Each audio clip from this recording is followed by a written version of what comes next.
Le Sahel et l'Afrique s'invitent à la COP21. Autour du président de la Banque africaine de développement, des acteurs impliqués dans cette région fortement touchés par les changements climatiques. Il faut aider le Sahel au niveau de l'agriculture, au niveau de résoudre le problème de malnutrition, au niveau de le problème de l'électricité, au niveau de le problème d'avoir l'infrastructure nécessaire. Il y a urgence. Dans le public, des parlementaires ou d'anciens ministres qui pointent du doigt une triste réalité. L'agriculture est retenue comme le premier secteur pollueur.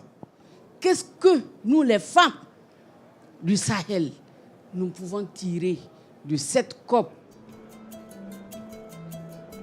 Il faut qu'on sache aussi que la pauvreté qui est massive dans le Sahel n'est pas acceptable.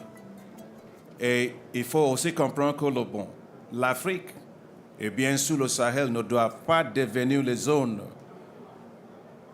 ce qu'on peut dire le musée de pauvreté. En Occident, on imagine le Sahel comme une zone complètement désertique. C'est pourtant une région peuplée de millions d'habitants, des nomades pour la plupart. Le Sahel, c'est un territoire qui s'étale sur une dizaine de pays.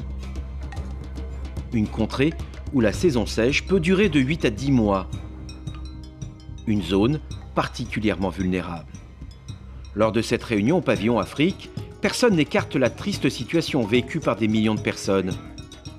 Mais chacun cherche d'abord à valoriser le potentiel de cette région. En fait, pour se développer, il faut accompagner les atouts.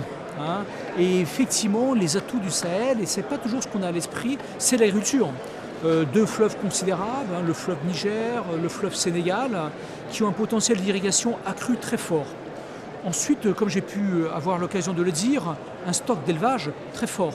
L'essentiel de l'élevage africain se trouve dans le Sahel, au moins en tout cas pour l'Afrique de l'Ouest. Et sur ces atouts, il faut construire pour créer davantage de revenus, davantage de valeur ajoutée, davantage d'emplois pour des jeunes qui sont de plus en plus nombreux. Trouver des solutions, ce n'est pas seulement des financements colossaux, ce sont des idées parfois simples qui peuvent créer une dynamique. This young man you see here, he was the one who won the first prize from the African Development Bank for developing this clean cooking gel. This gel goes into a stove, and this gel is made from water hyacinth and sawdust waste.